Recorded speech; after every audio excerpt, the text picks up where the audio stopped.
What if I told you there was once a pirate so feared that even the Caribbean's deadliest captains whispered his name, a man who dared to challenge the most ruthless tyrants of the sea, and won. But this isn't just about battles and treasure. It's about loyalty that costs lives. It's about a crew of outcasts who risked everything for a dream of true freedom. And it's about the secret ending that no one saw coming. Tonight, I'll take you deep into the stormy heart of the Caribbean, where betrayal and courage collided, where empires burned, and where one ship, the Stormcrow, became a legend that refuses to die. Once you hear this story, you'll understand why sailors still whisper Captain Elias Crowe's name, even now. But be warned, once you start, you won't be able to stop.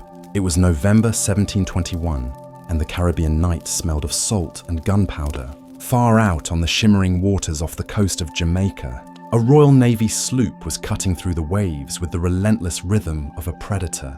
Its sails were full, creaking under the wind's force, and the lanterns on its deck swayed like fireflies against the black horizon.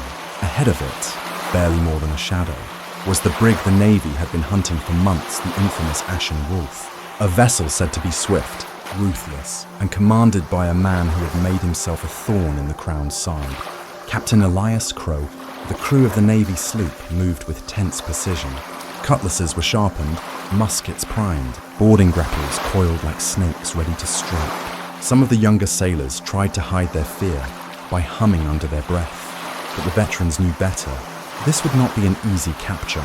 Lieutenant Marcus Hale, the officer leading the boarding party, checked his pistol for the third time. He had read the reports, listened to the stories whispered in taverns. Crowe's crew was no ordinary band of rogues. They were organized, loyal to their captain, and dangerous enough to have sunk 3 merchant ships and 1 naval cutter in the past year alone. Tonight, Hale muttered to himself. It ends. The Navy sloop drew close enough for the pirate's ship to be visible in the moonlight. Its sails were torn and weathered, its hull scarred by cannon fire from past encounters. Yet it still carried a defiant air. A black flag flapped lazily in the wind, a skeletal hand clutching a broken crown, the symbol of Elias Crowe. When the first grapples hit the Ashen Wolf's rails, the deck exploded into chaos. Pistols fired, blades clashed, and the smell of blood mingled with salt spray.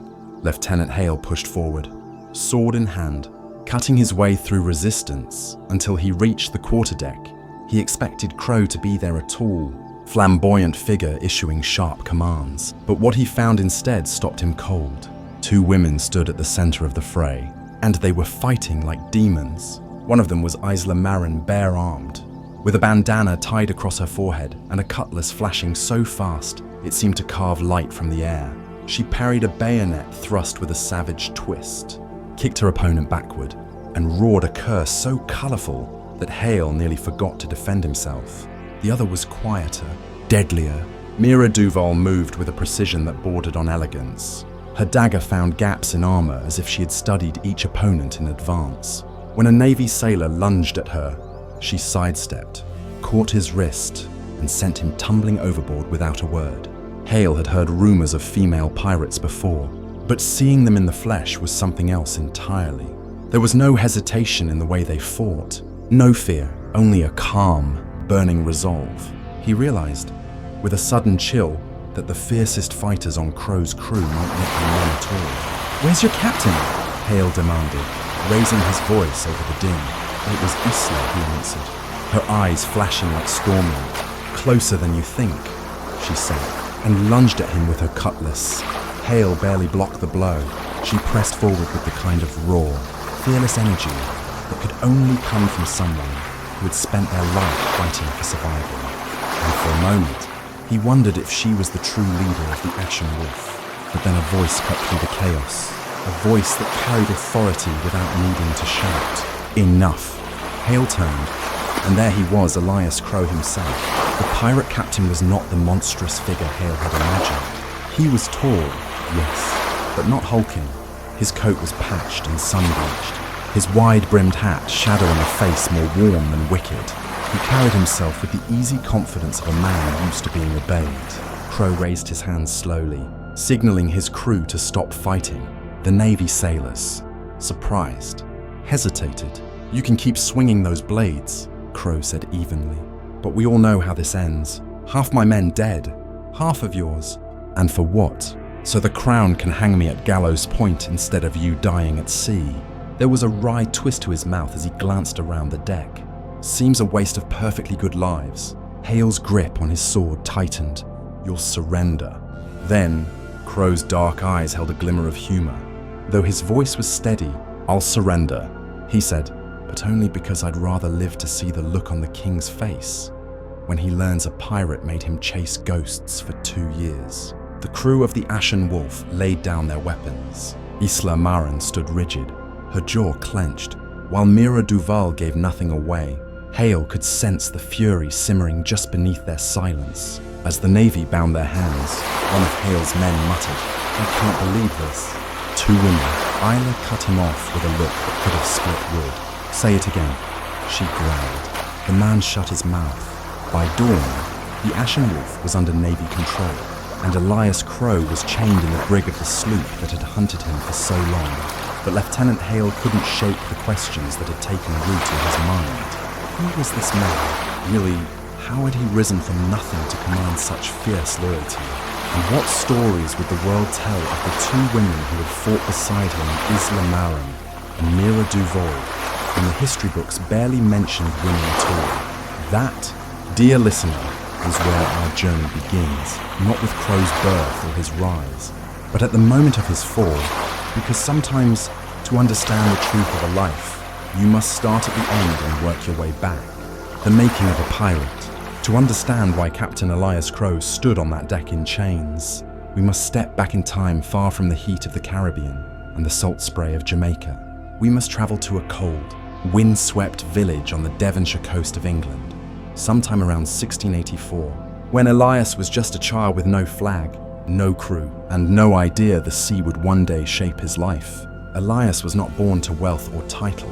He was the son of a dockside cooper, one of those quiet men who shaped barrels so tight they could carry ale, saltfish, and gunpowder across oceans without spilling a drop.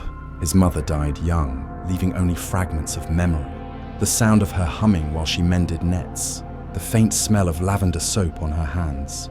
By 8 years old, Elias was running wild along the tide flats, scavenging bits of rope and copper nails that washed ashore from wrecked ships. He learned early that the sea gave and the sea took, usually more of the latter. One winter, he watched a storm swallow an entire fishing boat just yards from shore. The villagers stood helpless in the freezing rain, listening to the men's shouts vanish into the roar of the waves. That night, Elias lay awake and whispered to the ceiling, "I will never die like that." But the village offered little beyond hardship. As soon as he was strong enough to swing a mallet, Elias was apprenticed to the shipyards in nearby Plymouth. There he spent his days planning planks, caulking seams, and hauling timbers heavier than his own body. He was clever, though too clever to stay just a labourer. When the foremen weren't looking, Elias watched the shipwrights sketch hull designs in charcoal. He memorized the curves and ratios, the way a ship's ribs needed to flex like a living thing to survive a gale. At night, he carved miniature ships from driftwood, imagining the decks bustling with crews who answered to him. By the time he was 16, Elias had managed to secure a berth as a deckhand aboard the Resolute, a merchantman bound for Lisbon. He was young, strong, and quick with a smile, which made him popular among the crew. But life at sea was as unforgiving as it had been on the docks. The Resolute's captain was a hard man, fond of using the cat-o'-nine-tails for even small mistakes. Elias learned to read the man's moods the way he read the wind, adjusting his behavior to avoid a beating. He also learned other lessons: how to splice a rope in the dark, how to aim a cannon without wasting powder, and, most importantly, how fragile the line was between sailor and corpse. Then came the war. The War of the Spanish Succession erupted in 1701, pulling England and its rivals into a brutal struggle for power. Merchants were desperate for protection, so the Crown began issuing letters of marque licenses that allowed private sailors to attack enemy ships legally. Elias signed on as a privateer at 17. Suddenly, he was no longer a deckhand but a predator, chasing down Spanish galleons heavy with silver. Privateering was lucrative but merciless. Ships burned, crews drowned, Elias's hands grew calloused, not just from rope and salt, but from the weight of decisions. Who lived? Who was left behind? And how much blood a prize was worth? Still, the sea rewarded him. He rose quickly through the ranks, first as a gunner, then as a quartermaster trusted to divide spoils fairly. For the first time, Elias tasted real power and real freedom. But wars end, and when they do, men like Elias are rarely thanked. In 1713, the Treaty of Utrecht was signed, and the crown abruptly recalled its privateers. The letters of marque were worthless. Ships were decommissioned, crews discharged with little more than a handful of coins and a pat on the back. Elias returned to England with nothing but the clothes on his back and the ghosts of men he'd fought beside. He tried honest work again, mending nets, hauling barrels, but the land felt too still. His hands twitched for the feel of a tiller, his ears for the crack of sails. Worse, he had seen too much. The merchant captains paid starvation wages while growing rich on the backs of men like him. The Navy was no better, a machine that chewed up sailors and spat out corpses. Elias began to wonder if the law of the crown was just another storm designed to drown the poor. So when a familiar face from his privateering days, a wiry man named Jonah Pike, approached him in a Plymouth tavern with a proposition, Elias listened. "There's a ship," Jonah whispered over a mug of stale ale. "She's fast, she's armed, and her captain's a bastard. The crew's ready to mutiny. We could take her and make her ours." Elias hesitated. He knew what Jonah was suggesting.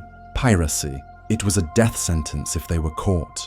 But something deep in his chest, the part that still remembered the drowning fishermen of Devon and the thankless end of the war, stirred. "What's the ship's name?" Elias asked. Jonah grinned. "The Ashen Wolf." That decision would change the course of Elias Crowe's life. Within weeks, he was aboard the Ashen Wolf, serving as quartermaster under a captain so cruel the crew secretly wished him dead. Elias played his part, earning their trust, keeping order, and waiting for the right moment. He did not yet know he would one day lead these men. He did not yet know that his flag would become a symbol feared from Cuba to Nassau. But the first seeds of rebellion had been planted, and they would grow with every unjust order the captain gave. Nassau, the pirate haven. By the time Elias Crowe first laid eyes on Nassau, he already knew the Caribbean had a heartbeat unlike any place he had ever been. But Nassau was something else entirely. It was 1717, and the small settlement on New Providence Island had grown into a kind of lawless paradise. The closest thing the golden age of piracy had to a capital. A place where kings wore no crowns, where the only law that mattered was the one enforced by cannon and cutlass. From the deck of the Ashen Wolf, Elias studied the shoreline, a shallow harbour guarded by reefs and sandbars that kept large navy ships out. Beyond it sprawled a jumble of timber shacks, taverns, and warehouses, their roofs patched with stolen sails. Smoke curled lazily from cook fires, mingling with the smell of tar and rum. But it was the sound that struck him first. A low, constant roar of life, laughter, fiddles, the crash of waves against the pier, shouted bargains in half a dozen languages. "This," Jonah Pike said at his shoulder, "is where pirates become legends." Elias wasn't so sure. From where he stood, Nassau looked like a place where pirates came to drink themselves blind and gamble away their fortunes before someone slit their throat for the coins in their pockets. Still, it was alive, and after months at sea under the tyrant captain of the Ashen Wolf, that was enough. The crew made fast the ship and spilled onto the rickety dock, eager for freedom. Elias followed, though he kept a wary eye on his surroundings. He'd heard the stories. Nassau was ruled by no governor, but there were those who held power nonetheless. One of them was Vincent Red, a rival captain whose name was spoken with equal parts fear and admiration. Red was said to command 3 ships, each crewed by men as loyal as wolves. He had the kind of influence that could make or break a newcomer. And Elias, still just a quartermaster, still biding his time, had no intention of drawing Red's attention too soon. The first night in Nassau was a blur of noise and heat. The tavern was packed shoulder to shoulder with sailors, gamblers, and women whose smiles promised everything for the right price. Candles dripped wax onto tabletops scarred by years of knife fights. A fiddler played in the corner, half the strings on his instrument missing, but his foot keeping time with manic energy. Elias sat at a rough-hewn table with Jonah and 2 other crewmen, nursing a mug of rum watered down so thin he could see the bottom of the cup. "This place," Jonah said, grinning at the chaos. "It's freedom, Elias. No navy, no taxes. You take a prize. You keep it. No one tells you otherwise." Elias sipped his drink and watched a dice game at the next table. Freedom, he thought, was a word men like to throw around, but he'd seen enough to know that freedom without discipline was just another kind of channel. That night, a fight broke out loud, messy, and over nothing more than a spilled drink. Elias stepped back from the swinging fists, letting the chaos burn itself out. But he noticed something. In the corner of the room, a man sat calmly, untouched by the violence. He was broad-shouldered, with a scar running from his jaw to his collarbone, and he wore a coat finer than anyone else in the tavern. 2 men stood at his side, armed and watchful. Jonah followed Elias's gaze. "That's Reddy," he muttered. Vincent Red. The name fit. He radiated danger, but not the reckless kind. This was a man who knew exactly how much fear he inspired and how to use it. Red's eyes swept the room, pausing briefly on Elias before moving on. It was a small thing, but Elias felt it like a brand. He had been seen. The next morning, Nassau was quieter, but no less dangerous. Elias walked the sandy streets, taking in the black market economy that fueled the settlement. Pirates unloaded stolen goods from their ships, selling bolts of silk to merchants who would resell them in Kingston as if they were legal cargo. Blacksmiths hammered out cutlasses. Tavern keepers counted their profits from the night before. At the edge of the harbour, Elias found a group of men repairing a battered sloop. One of them, a wiry Bahamian named Theo, nodded at him. "New here." Elias nodded. Theo smirked. "Don't let the rum and music fool you. Nassau eats the soft-hearted alive. If you don't have a crew who'll bleed for you, best find one fast." Elias thanked him and moved on, but the warning lodged in his mind.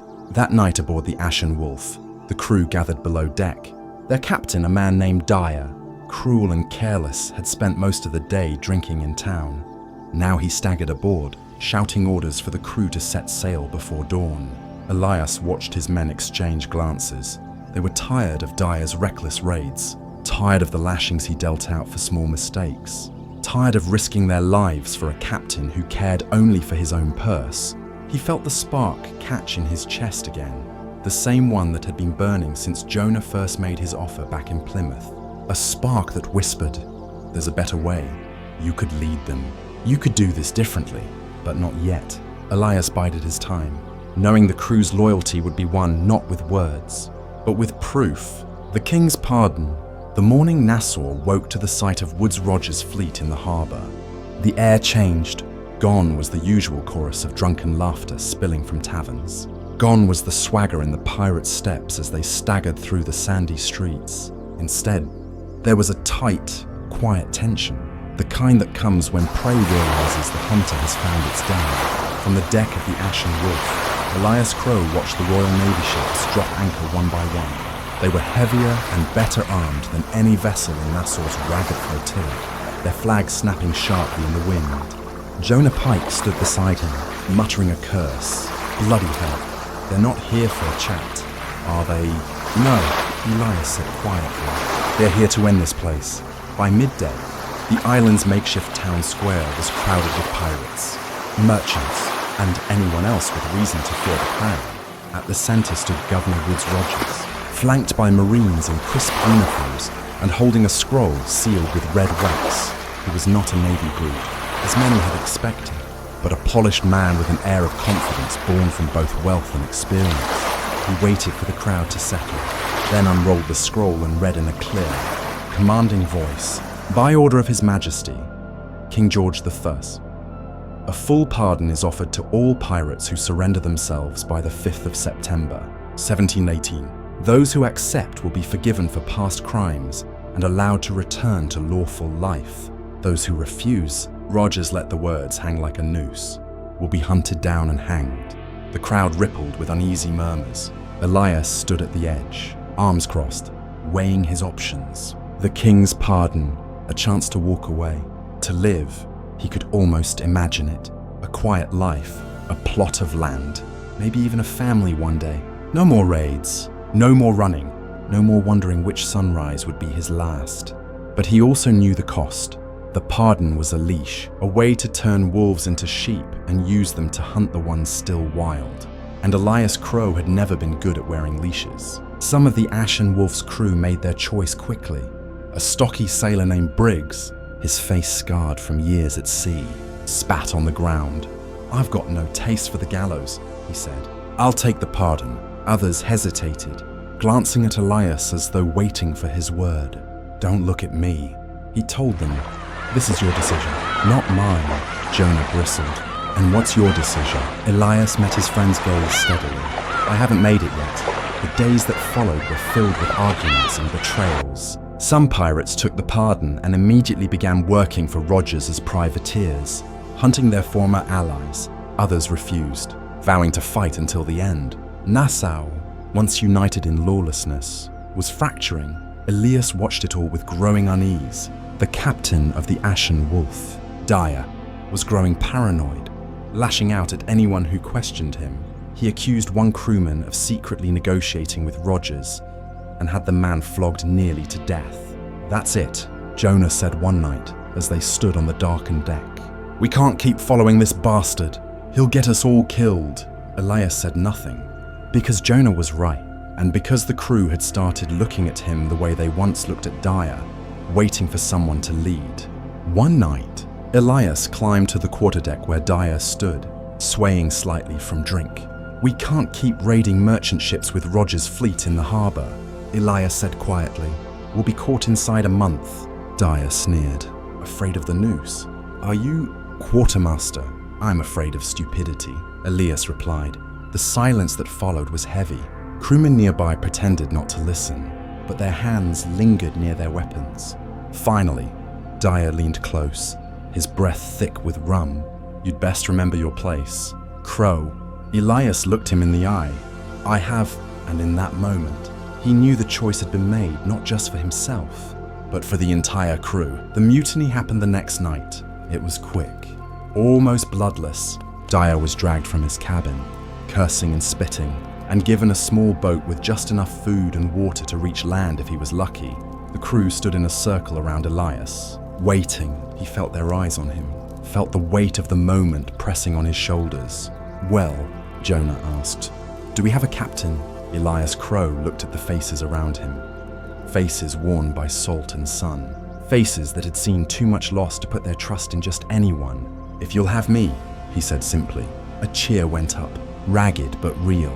And just like that, Elias Crowe became captain of the Ashen Wolf. He spent the next day remaking the ship in his image. The black flag of Dyer was hauled down and replaced with a new one.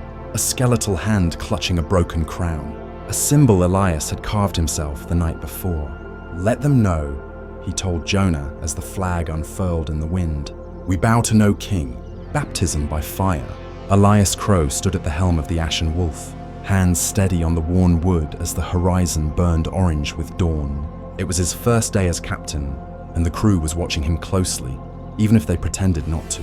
Every command he gave, every choice he made, would determine whether they lived, prospered, or followed Dyer into the history of men who vanished without a trace. Jonah Pike stood beside him, grinning like a man who just cheated death.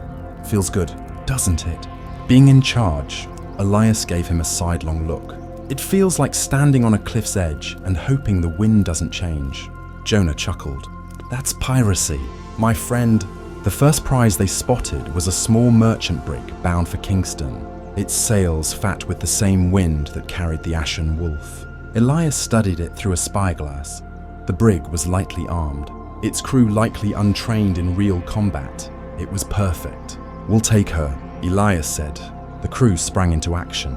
Sails were trimmed, cannons loaded, and the Ashen Wolf slipped silently through the waves until it was close enough for the merchant ship to see the black flag snapping above her mast. Panic spread instantly across the enemy deck.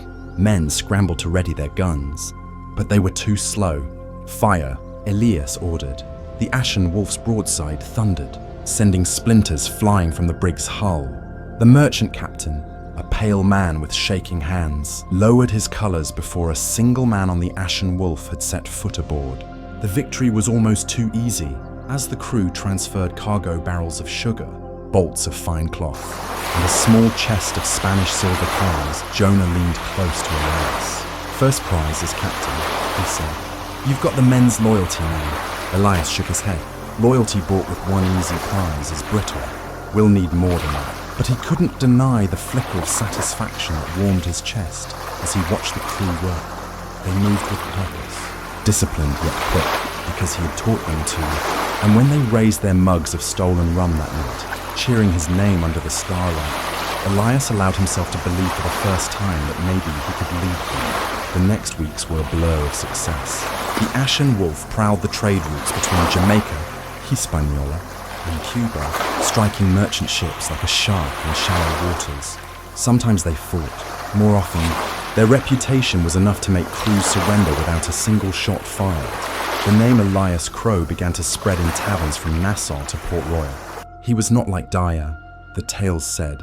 He was clever, charismatic, and fair. He divided spoils evenly, and he rarely killed prisoners unless absolutely necessary.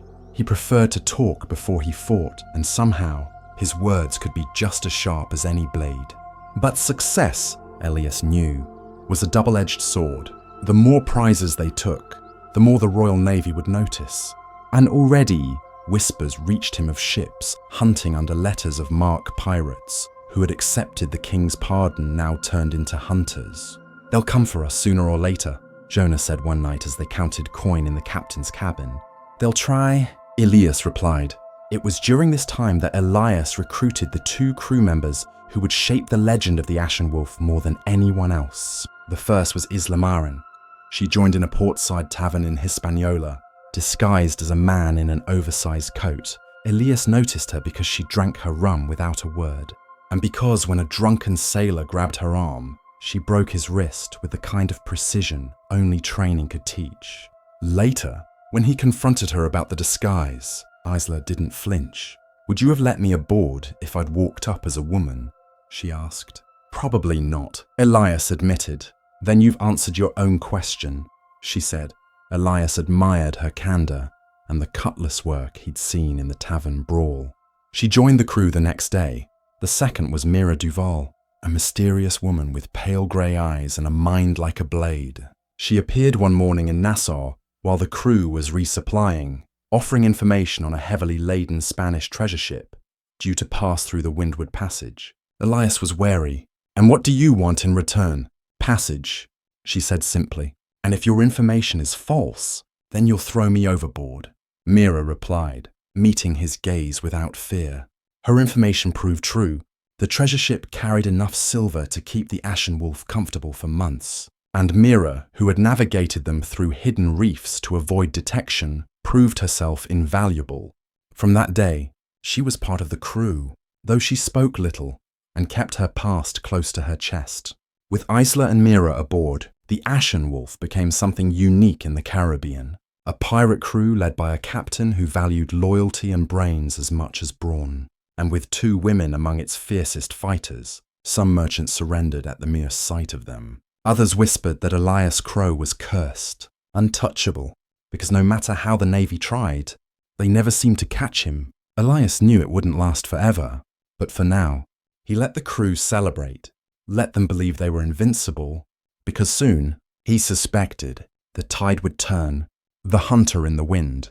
The Caribbean sun was slipping toward the horizon when the Ashen Wolf first spotted the sails. At first, they were just white flecks against the blue, nothing unusual for these trade routes.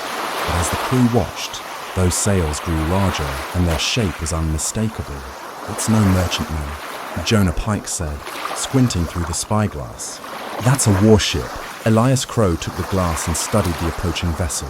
It was larger than the Ashen Wolf, its hull bristling with cannon, the sails taut in the rising wind.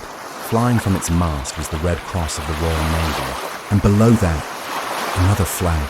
Jonah swore softly. "That's Jonathan Harker's ship." The name carried weight. Harker was no ordinary Navy captain. He had once been a privateer, like Elias, and he knew every trick pirates used to slip away.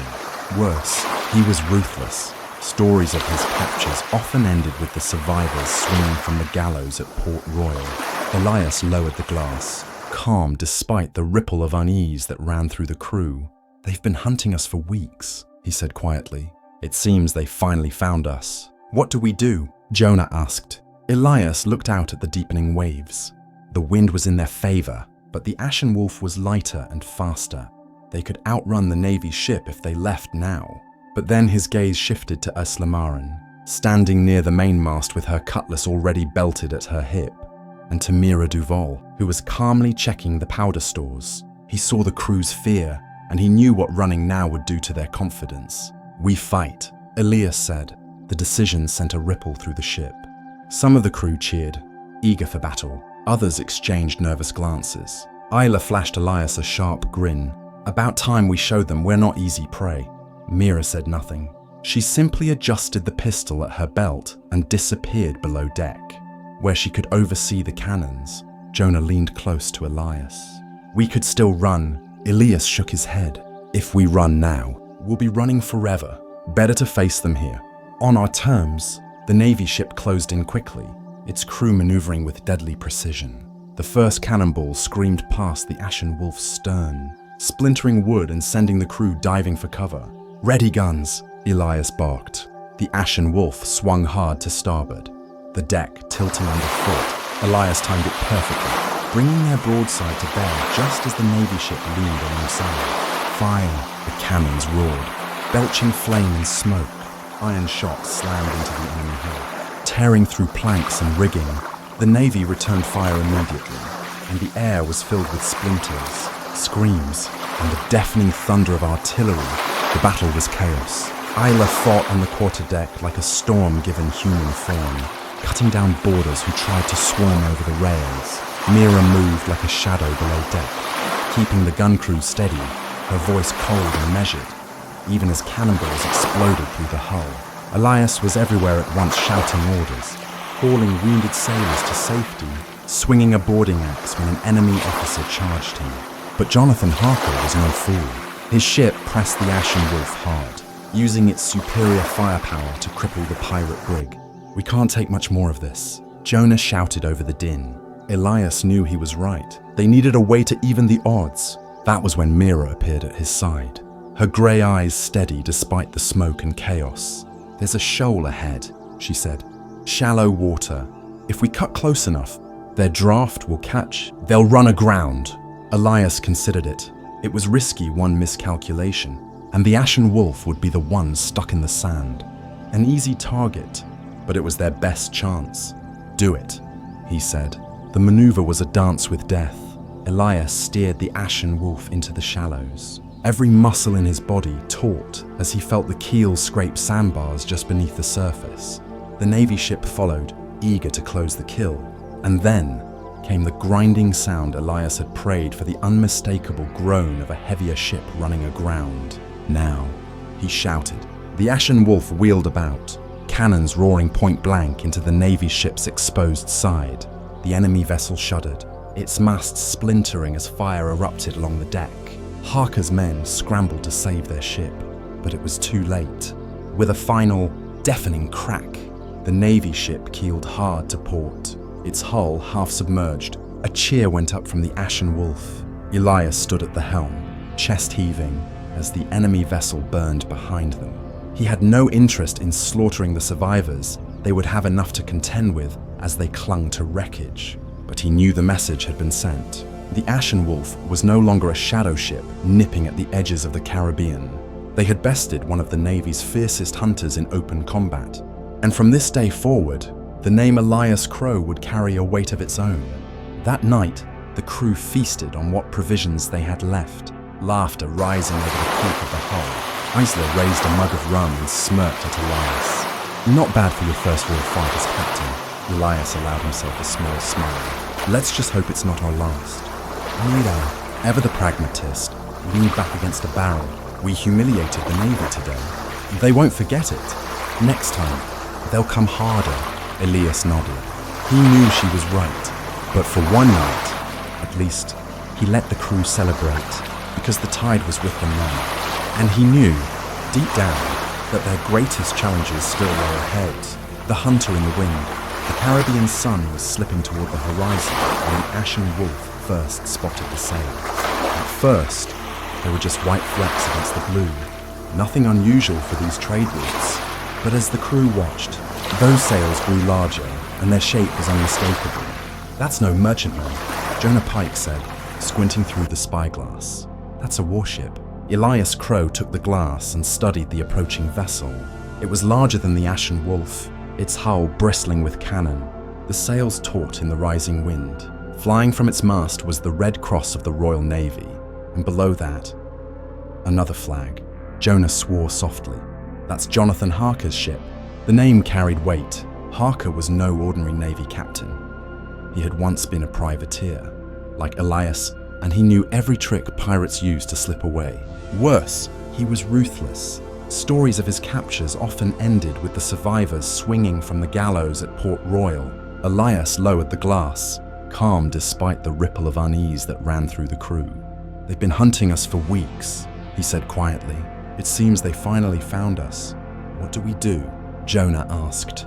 Elias looked out at the deepening waves. The wind was in their favor, but the Ashen Wolf was lighter and faster. They could outrun the Navy ship if they left now.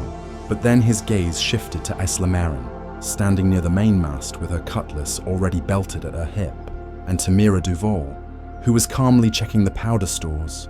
He saw the crew's fear, and he knew what running now would do to their confidence. "We fight," Elias said. The decision sent a ripple through the ship. Some of the crew cheered, eager for battle. Others exchanged nervous glances. Isla flashed Elias a sharp grin. "About time we showed them we're not easy prey." Mira said nothing. She simply adjusted the pistol at her belt and disappeared below deck, where she could oversee the cannons. Jonah leaned close to Elias. "We could still run." Elias shook his head. "If we run now, we'll be running forever. Better to face them here, on our terms." The Navy ship closed in quickly, its crew maneuvering with deadly precision. The first cannonballs screamed past the Ashen Wolf's stern, splintering wood and sending the crew diving for cover. Ready guns, Elias barked. The Ashen Wolf swung hard to starboard, the deck tilting underfoot. Elias timed it perfectly, bringing their broadside to bear just as the Navy ship loomed alongside. Fire, the cannons roared, belching flame and smoke. Iron shots slammed into the enemy hull, tearing through planks and rigging. The Navy returned fire immediately, and the air was filled with splinters, screams, and the deafening thunder of artillery. The battle was chaos. Isla fought on the quarterdeck like a storm given human form, cutting down boarders who tried to swarm over the rails. Mira moved like a shadow below deck, keeping the gun crews steady, her voice cold and measured, even as cannonballs exploded through the hull. Elias was everywhere at once, shouting orders, hauling wounded sailors to safety, swinging a boarding axe when an enemy officer charged him. But Jonathan Harker was no fool. His ship pressed the Ashen Wolf hard, using its superior firepower to cripple the pirate brig. "We can't take much more of this," Jonah shouted over the din. Elias knew he was right. They needed a way to even the odds. That was when Mira appeared at his side, her grey eyes steady despite the smoke and chaos. "There's a shoal ahead," she said. "Shallow water. If we cut close enough, their draft will catch. They'll run aground." Elias considered it. It was risky one miscalculation, and the Ashen Wolf would be the one stuck in the sand, an easy target, but it was their best chance. "Do it," he said. The maneuver was a dance with death. Elias steered the Ashen Wolf into the shallows. Every muscle in his body taut as he felt the keel scrape sandbars just beneath the surface. The Navy ship followed, eager to close the kill. And then came the grinding sound Elias had prayed for, the unmistakable groan of a heavier ship running aground. "Now," he shouted. The Ashen Wolf wheeled about, cannons roaring point blank into the Navy ship's exposed side. The enemy vessel shuddered, its masts splintering as fire erupted along the deck. Harker's men scrambled to save their ship, but it was too late. With a final, deafening crack, the Navy ship keeled hard to port, its hull half submerged. A cheer went up from the Ashen Wolf. Elias stood at the helm, chest heaving, as the enemy vessel burned behind them. He had no interest in slaughtering the survivors they would have enough to contend with as they clung to wreckage. But he knew the message had been sent. The Ashen Wolf was no longer a shadow ship nipping at the edges of the Caribbean. They had bested one of the Navy's fiercest hunters in open combat. And from this day forward, the name Elias Crowe would carry a weight of its own. That night, the crew feasted on what provisions they had left, laughter rising over the creak of the hull. Isla raised a mug of rum and smirked at Elias. "Not bad for your first real fight as captain." Elias allowed himself a small smile. "Let's just hope it's not our last." Mida, ever the pragmatist, leaned back against a barrel. "We humiliated the Navy today. They won't forget it. Next time, they'll come harder." Elias nodded. He knew she was right. But for one night, at least, he let the crew celebrate because the tide was with them now. And he knew, deep down, that their greatest challenges still lay ahead, seeds of betrayal. The victory against Captain Harker's Navy ship spread like wildfire across the Caribbean. Taverns from Nassau to Port Royal were alive with stories of the Ashen Wolf, the pirate brig that had faced a Royal Navy hunter in open waters and won. To some, Elias Crowe became a hero. To others, he was a dangerous symbol, a man proving that the king's authority could be defied. But fame was a double-edged cutlass. Where it attracted new allies, it also drew predators. Weeks later, Elias brought the Ashen Wolf into a small cove in Hispaniola, hoping for repairs and supplies. As the brig eased into the shallow bay, another ship was already anchored there, a black-hulled sloop with blood-red sails. Jonah Pike swore softly. "That's Vincent Red's ship." The name alone made the crew tense. Red was no mere rival captain, he was a power unto himself. His fleet controlled several safe harbours and black market routes, and his crews were as loyal as they were ruthless. "Do we leave?" Jonah asked. Elias studied the sloop for a long moment. "No," he said at last. "We talk." The meeting took place that evening in a rough tavern on the edge of the cove. Red was everything the stories promised. Broad-shouldered, scarred, and dressed in a coat finer than any Elias had ever owned.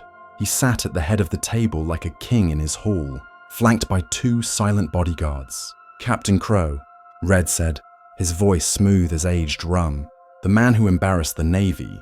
I've been wanting to meet you." Elias sat across from him, refusing to be cowed. "Then you've heard the story," Red smiled. "Oh, I've heard many stories. Some say you're building a fleet of your own. Others say you're too soft to last. Which is it?" Elias kept his expression neutral. "I want to keep my crew alive and paid. That's all." Red's eyes glinted. "Then we may have common ground. You have speed. I have information and harbours the Navy won't dare touch. Together, we could rule these waters." Jonah shifted uncomfortably. Sensing the trap, Elias leaned forward. "And what would this partnership cost me?" "Just your loyalty," Red said. "When I call, you answer. When I take a prize, I get the lion's share." Elias didn't answer immediately. He could feel Red watching him like a snake watches a mouse. "I'll consider it," Elias said finally. Back aboard the Ashen Wolf, the crew argued late into the night. "Red's dangerous," Jonah said. "Get too close, and he'll own us. He also has resources we don't." Mira countered calmly. "Ships, men, a network that could keep us supplied for months." Eichler leaned against the rail, arms crossed. "I don't like him. Men like that don't make partners, they make pawns." Elias listened to them all, weighing the choice. Red's offer was tempting, but Elias knew the price would be higher than what was spoken aloud. "We stand alone," he said at last. "No alliances, not with him." The crew nodded, though Elias could see uncertainty in a few faces. And that, he knew, was dangerous. The next raid proved just how fragile trust could be. The Ashen Wolf targeted a fat merchant galleon loaded with Spanish silver. It should have been an easy prize, but as soon as they struck, another ship appeared on the horizon, a Navy cutter, already bearing down on them. "Impossible," Jonah hissed. "How did they know we'd be here?" The crew fought fiercely, managing to disable the galleon and escape the cutter by a hair's breadth. But as the Ashen Wolf limped into open water, battered and low on powder, a bitter truth settled over the deck. Someone had tipped off the Navy. That night, as the crew patched sails and set broken bones, Elias gathered his officers. "There's a leak," he said. "Someone is feeding information to our enemies." Jonah looked ready to tear the ship apart plank by plank. Who? Who would betray us? Mira's grey eyes were unreadable. "We can't start throwing accusations without proof. That will tear us apart faster than any Navy ship." Isla, leaning on her cutlass, was less patient. "I say we watch them. Whoever it is will slip up soon enough." Elias nodded. "Until then, no one sails alone. No private dealings in port. We watch and we wait." But in the quiet of his cabin later, he admitted to himself what he hadn't said aloud. If the traitor struck again, the Ashen Wolf might not survive it. Days later, the Ashen Wolf reached a secluded anchorage in the Leeward Islands. Elias hoped for peace, time to repair and resupply.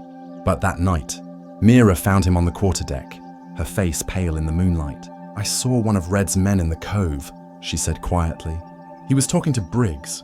Briggs, the same sailor who had once wanted to take the king's pardon, the one who had never quite looked Elias in the eye." Elias felt a cold weight settle in his gut. If Briggs was passing word to Vincent Red, or worse, to the Navy, the Ashen Wolf was sailing into a trap far bigger than any they had faced before. Confrontation in the dark. The night was still as glass when Elias Crowe stepped onto the lower deck, a lantern swinging from his hand. The Ashen Wolf was anchored in a quiet cove, her crew asleep or pretending to be, but Elias's mind was a storm. Briggs. If Mira was right and Elias trusted her instincts, Briggs had been seen meeting Vincent Red's men. A traitor on board was dangerous enough, but a traitor feeding information to Red could doom them all. Jonah Pike was waiting in the shadows, one hand on the hilt of his dagger. "You're sure about this?" he whispered. Elias nodded. "We wake him, and we ask, if he lies, we'll know," Jonah grunted. "And if he doesn't lie, then we decide what to do with a man who would sell us out." Elias said quietly. Briggs was asleep in his hammock, snoring softly. When they found him, Elias nudged the hammock with his boot. Briggs startled awake, blinking up at the two men. "Captain, what's going on?" "We need to talk," Elias said, voice calm. He led Briggs to the cargo hold, away from the crew's curious eyes. Isla was already there, leaning against a barrel with her arms crossed. Her cutlass glinted in the lantern light. "Why am I here?" Briggs demanded, his voice trembling now. Elias studied him. "Because I hear you've been speaking with Vincent Red's men. Care to explain why?" Briggs's face went pale. "That's not true, isn't it?" Mira's voice came from the shadows behind him. She stepped forward, her grey eyes cold. "I saw you myself." Briggs's hands clenched into fists. "I wasn't betraying anyone. I wanted a way out. Red's offering pardons for men who join him. You thought you'd sell us for your own safety." Isla cut in, her voice sharp as her blade. Elias stepped closer, his shadow falling over Briggs. "Do you know what your little meeting cost us?" he asked softly. "The Navy cutter, the men we nearly lost. Do you have any idea what your fear has done to this crew?" Briggs swallowed hard. "I didn't tell them where we'd be. I swear it. I only wanted a place to run to if things went bad." Jonah snarled. "Things went bad because of you." For a long moment, the hold was silent but for the creak of the ship's timbers. Elias weighed his options. He could make an example of Briggs, show the crew what happened to traitors, but part of him hesitated. Briggs wasn't a hardened spy. He was a frightened man who had let fear lead him astray. He turned to Isla and Mira. "What do you think?" "Hang him," Isla said without hesitation. "If you don't, someone else will try the same thing." Mira's voice was softer. "If you kill him now, you'll harden the crew's hearts. But if you keep him, you'll never know if you can trust him again." Elias' decision came slowly, but it came. "Briggs," he said, "you're finished on this ship. We'll drop you at the next island, and you can find Red, or the Navy, or whoever you think will keep you alive. But if I ever see you again..." He didn't finish the sentence. He didn't need to. Briggs sagged in relief and fear all at once. "Thank you, Captain. I won't forget this." "You'd better not," Jonah muttered. The next morning, the Ashen Wolf set Briggs ashore on a small, rocky island with enough water and food for a week. The crew watched in silence as he disappeared into the trees. Some approved of Elias's mercy, others whispered that he'd been too soft, and Elias knew that one misstep now would unravel the fragile trust he'd worked so hard to build. 3 nights later, Vincent Red struck. It began with a sudden shout from the lookout. Sails off the port side. Before Elias could react, cannon fire ripped through the Ashen Wolf's starboard hull. The crew scrambled as a familiar black-hulled sloop closed in, its blood-red sails glowing in the moonlight. Red, Jonah spat. The battle was vicious. Red's men boarded with grappling hooks and pistols. Cutting through the Ashen Wolf's defenses with practiced precision, Elias fought shoulder to shoulder with Isla, his cutlass ringing against enemy blades. But it quickly became clear they were outmatched. Red's crew was larger, better armed, and they knew exactly where to strike. Mira appeared at Elias's side, blood on her sleeve. We can't hold them much longer. Elias' mind raced. If they stayed, they'd be slaughtered. Abandon the ship, he ordered. Get to the longboats, now. The crew hesitated. Abandoning the Ashen Wolf felt like cutting out their own heart. But Elias's voice left no room for argument. One by one, they fled to the boats, rowing hard into the night as the Ashen Wolf burned behind them. From the longboats, Elias watched Vincent Red stride the deck of his captured prize, his scarred face lit by firelight. Red raised a mocking salute to Elias across the water. Then he turned and vanished into the smoke. For the first time since becoming captain, Elias Crowe was without a ship, but he still had his crew. And as they drifted under the starlight, soaked and silent, he swore to himself that this was not the end.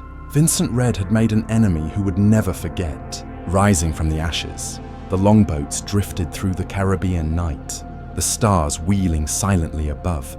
The crew of the Ashen Wolf rowed without speaking, the charred glow of their ship still visible on the distant horizon. Elias Crowe sat at the bow, hands clenched on his knees, the salt wind stinging his face. He had lost ships before as a privateer, as a sailor under others, but this was different. This was his ship, his home, and Vincent Red had taken it from him.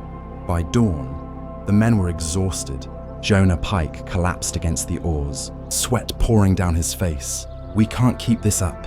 We need land. There's an island, Mira said quietly, pointing toward the faint outline of palm trees on the horizon. They made for it, rowing in ragged silence until the longboats scraped the sand. The island was little more than a strip of beach and dense jungle, but it offered water and shelter. They collapsed in the shade of the trees, too tired to speak, and for the first time, Elias allowed himself to close his eyes. The days that followed were hard. They had no ship, no supplies beyond what the longboats carried, and the crew's morale was fraying like a rope left in the sun. We should split up, one sailor muttered. Find other crews, other captains who'll take us in, and leave Elias. Isla snapped. We'd be dead in a week without him. Maybe we're dead already. The man shot back. Elias knew the crew was looking to him for direction, but he had no easy answers. At night, he walked the shoreline alone, replaying the loss of the Ashen Wolf over and over in his mind. Red's mocking salute, the flames licking up the masts, the sound of his crew rowing away. Powerless, he felt the weight of every choice pressing on his chest, but he also felt something else: anger. Not the reckless kind, but a steady burn that hardened his resolve. Vincent Red had humiliated him. Elias would make sure he regretted it. On the 4th morning, Elias gathered the crew. We can sit here waiting to be picked off, he said, or we can take back our lives. Red stole our ship, but he didn't break us. We'll find another vessel, and when we do, we'll come for him. The crew muttered among themselves. Some nodded, others looked doubtful. Jonah stepped forward. I'm with you, Captain, always. Isla followed, her voice sharp. So am I. Red thinks we're finished. But we're not by a long shot. One by one, the others agreed, though Elias could see the fear in their eyes. The plan was desperate but simple. They would steal a ship. Mira had heard whispers of a small merchant sloop anchored in a hidden bay just a day's journey north. It was lightly guarded, crewed by men who had grown complacent in the safety of their secluded harbor. It won't be the Ashen Wolf, Jonah said grimly. No, Elias agreed, but it will be enough. That night, they approached the bay in silence. the longboats gliding through the moonlit water. The sloop lay at anchor, its crew scattered across the deck, laughing and drinking. Elias watched from the shadows, his hand tight on the hilt of his cutlass. "We move fast," he whispered. "No gunfire if we can help it." Isla grinned, baring her teeth. "My kind of fight." The assault was swift and brutal. Elias led the charge up the gangplank, his cutlass flashing in the moonlight. Isla moved like a whirlwind at his side, knocking men overboard before they could even draw their weapons. Mira struck with quiet precision, disabling the helmsman and cutting the anchor line in a matter of seconds. Within minutes, the sloop was theirs. As dawn broke, Elias stood at the helm of their captured prize. It was smaller than the Ashen Wolf, slower, and lacking the firepower they once commanded. But it was a ship, and with it came hope. "What do we call her?" Jonah asked, still catching his breath from the fight. Elias looked out at the horizon. "She's no wolf," he said softly, "but she'll carry our teeth all the same. We'll call her the Stormcrow." The crew cheered, the first real sound of joy since their escape. Later, as they sailed away from the island, Mira joined Elias at the rail. "You know Red will come for us," she said quietly. "I'm counting on it," Elias replied. She studied him for a long moment. Revenge can blind even the best captains. Elias didn't answer immediately. He thought of the crew, of the trust they had placed in him, of the danger they would face when they eventually crossed paths with Vincent Red again. Then he met Mira's gaze. "I'm not blind," he said. "I just refuse to be hunted." A stranger on the Stormcrow. The Stormcrow was barely a week out from the island when the crew spotted another vessel. At first, it seemed like any other merchant ship low in the water, sails patched and sun-bleached. But as they drew closer, Mira's sharp eyes noticed something off. "No colors," she said quietly, "and no movement on deck." Elias studied the vessel through the spyglass. It looked abandoned, drifting aimlessly on the waves. Jonah leaned close, frowning. "Could be a trap, could be plague, too, or it could be a prize," Isla said from behind them, a faint smirk curling her lips. "We can't afford to turn away cargo." Elias lowered the glass. "We'll board her, but stay sharp if it's a trap. We'll spring it on our terms." The ship was eerily silent as the Stormcrow drew alongside. Elias and a boarding party climbed aboard, cutlasses ready. The deck was littered with broken barrels and tangled rope, as though the crew had left in a hurry, but there were no bodies. "Where the hell is everyone?" Jonah muttered. "Below," Mira said. Her voice carried the weight of certainty. They descended into the hold, lanterns casting long, wavering shadows. The air was damp and foul, thick with the smell of stagnant water. And then they heard it, a soft scraping sound, like someone shifting against a bulkhead. Elias raised a hand, signaling for silence. He stepped forward and pushed open the door to the aft cabin. A figure sat huddled in the corner, wrists bound, eyes wide in the lantern light. It was a young man, no older than 20, his clothes once fine but now torn in salt stain. "Please," he rasped, his voice raw. "Don't hurt me." The crew crowded the doorway, murmuring. Elias crouched, meeting the boy's gaze. "Who are you?" The boy hesitated, glancing around as if afraid of the answer. "My name is Lucien," he said finally. I was taken." The crew, they were slavers. Isla swore under her breath. Lucian's voice trembled as he continued. "The others mutinied when they realized who I was. They took the cargo and left me here to die." "And who exactly are you?" Elias asked. Lucien looked up, and in the lantern light, Elias saw it, the faint outline of a signet ring still clinging to the boy's finger, engraved with a crest Elias recognized. He drew in a sharp breath. "Your nobility." Lucien nodded, shame flickering in his eyes. "My father is Governor Duvalier of Martinique. If you ransom me, he'll pay anything." Jonah's eyes lit up at the thought. "Anything, you say," but Mira's expression was unreadable. "If the French governor learns we have his son, he won't just pay, he'll send every navy ship he can muster." Elias straightened slowly. This was a problem and an opportunity. Back aboard the Stormcrow, the crew gathered in the cramped galley to argue. "We ransom him," Jonah said flatly. "It's enough coin to buy a proper ship, maybe even 2. Red will never see us coming. And if the Navy comes instead," Mira countered, We'll be hunted from every port in the Caribbean. A prize like this cuts both ways. Ila tapped her fingers on the table. We could keep him until we're ready. Move fast, keep out of sight, then collect the ransom. Lucien sat quietly in the corner, watching them with wary eyes. Elias said nothing, letting the crew argue until the tension was thick enough to choke on. Finally, he stood. We keep him, he said, but we move carefully. We can't ransom him until we have the strength to defend ourselves. Jonah looked ready to protest, but one look from Elias shut him up. That night, Elias found Lucien leaning against the rail, staring out at the dark horizon. "Do you plan to kill me?" the boy asked softly. Elias leaned beside him. "Not unless you give me a reason." Lucien swallowed hard. "Then, why are you helping me?" "Because you're worth more alive than dead," Elias said bluntly. Lucien flinched.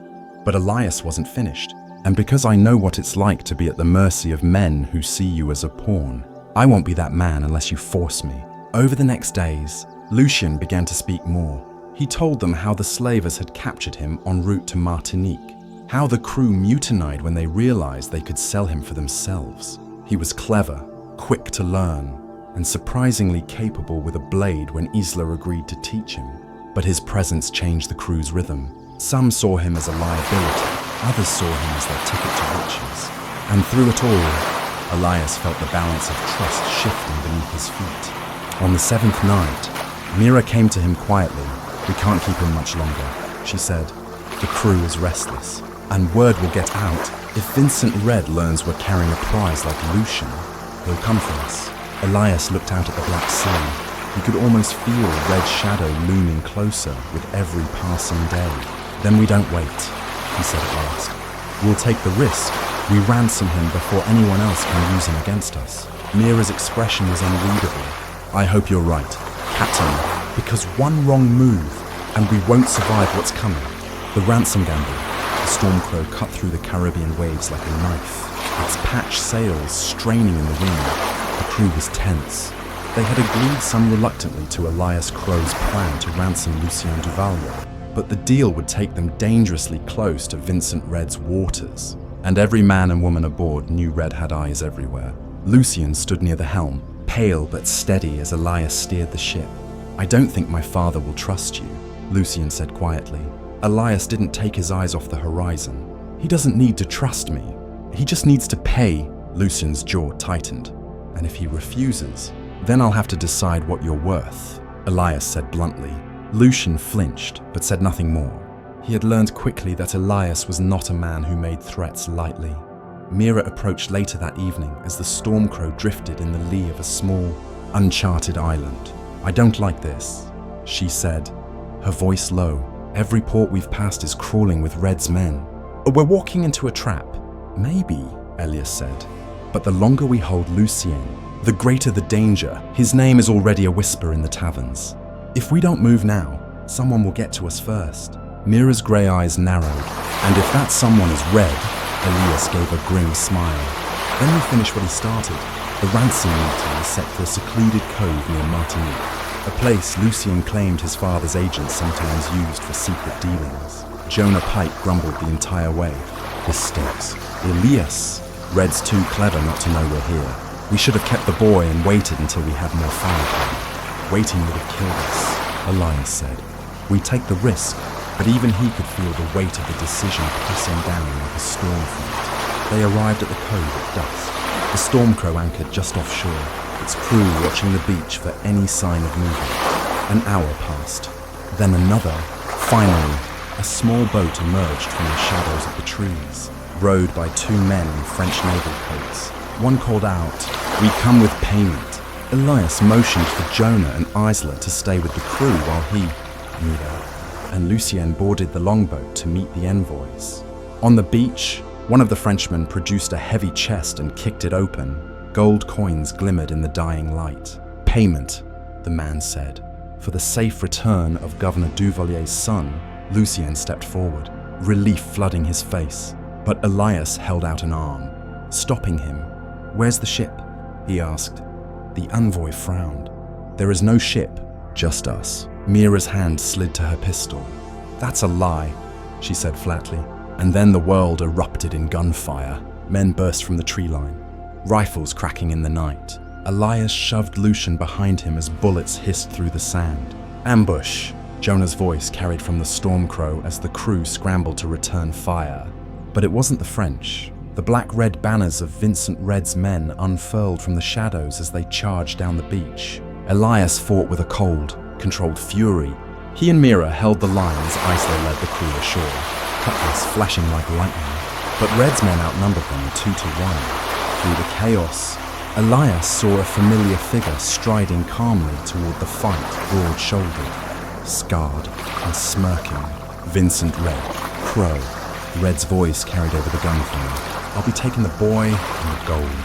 You can keep your life if you run now. Elias met his gaze and smiled a thin, dangerous smile. Not this time. The fight turned savage. Mira took a shot to the shoulder but kept firing. Isla cut a swath through Red's men like a force of nature, her face streaked with blood and sand. Elias saw Lucien cornered by 2 attackers and charged, cutting one down before slamming the other into the surf. But the tide was turning against them. Fall back to the boats, Jonah roared. We'll be slaughtered if we stay. Elias knew he was right. He grabbed Lucian by the collar and dragged him toward the longboat. Mira and Isla covered their retreat, cutting down any man who got close enough to touch them. They shoved off just as Red's men reached the waterline. Arrows and bullets whistled past as they rowed frantically back to the Stormcrow, the crew hauling them aboard in a frenzy. The ship's sails snapped open, and they fled the cove, leaving Red bellowing curses on the beach. Back on deck, Jonah collapsed against the rail, panting. That, he said, was the worst idea you've ever had. Elias ignored him. He turned to Lucien, who stood trembling near the mast. They wanted you alive, Elias said quietly. Red doesn't usually leave survivors. Whatever your father is hiding, it's bigger than just gold. Lucian's face drained of color. I can't go back, he whispered. Not to Martinique. If Red wants me this badly, it's because my father's enemies want me dead. Elias studied him for a long moment. Then you stay with us, he said finally, until we find out why. Mira approached, her arm bandaged, her expression grim. We can't keep this up, she said. Red will hunt us to the ends of the earth now. Elias nodded slowly. Then we stopped running. Jonah stared at him. What are you saying? I'm saying it's time we take the fight to him, Elias said. We find Red's stronghold. We hit him where it hurts. And we end this. Hunting the wolf's den, the Stormcrow sailed into waters few dared enter, uncharted reefs, shifting currents, and whispers of ghost ships that swallowed whole fleets. But Elias Crowe wasn't looking for ghosts. He was hunting Vincent Red. The crew gathered in the cramped galley as the map was spread across the table.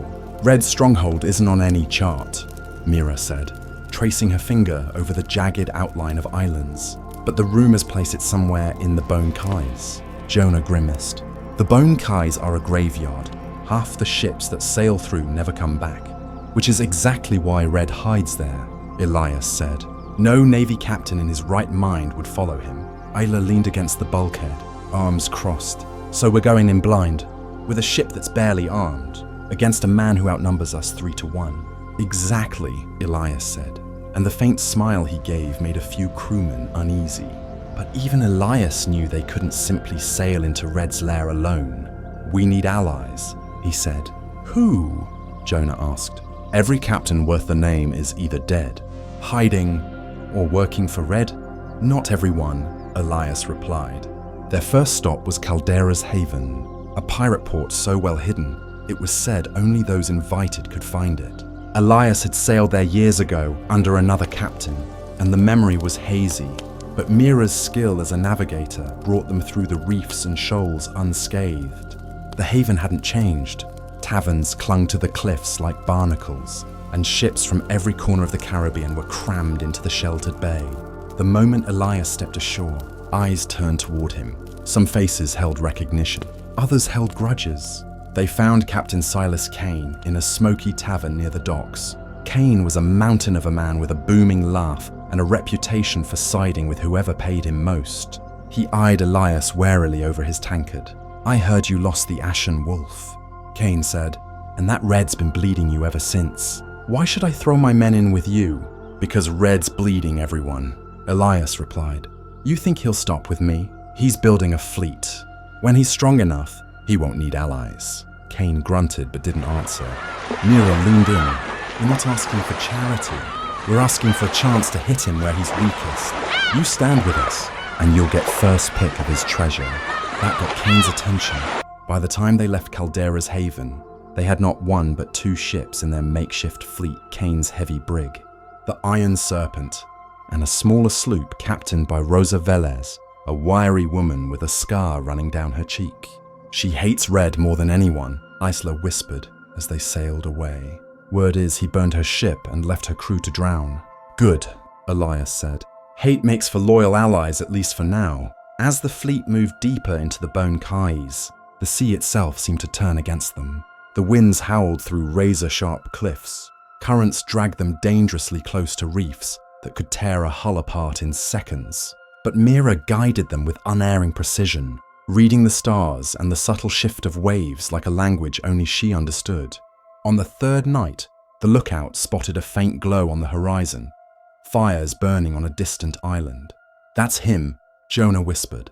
Elias studied the glow for a long moment. Red's stronghold.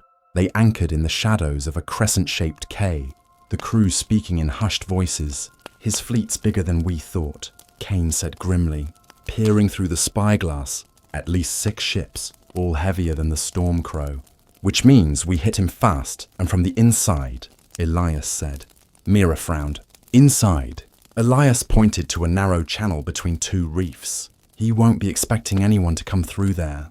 If we can slip in and strike at his powder stores, we'll cripple him before the fight even starts." "And if he spots us?" Isla asked. Elias smiled, sharp and humorless.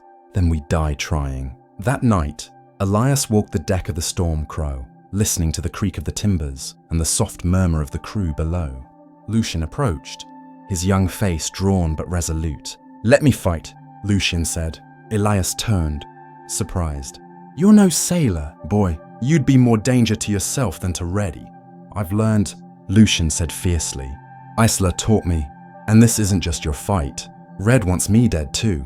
If I'm staying on this ship, I'll earn my place." Elias studied him for a long moment before nodding. "Stay close to me. You follow orders. You live."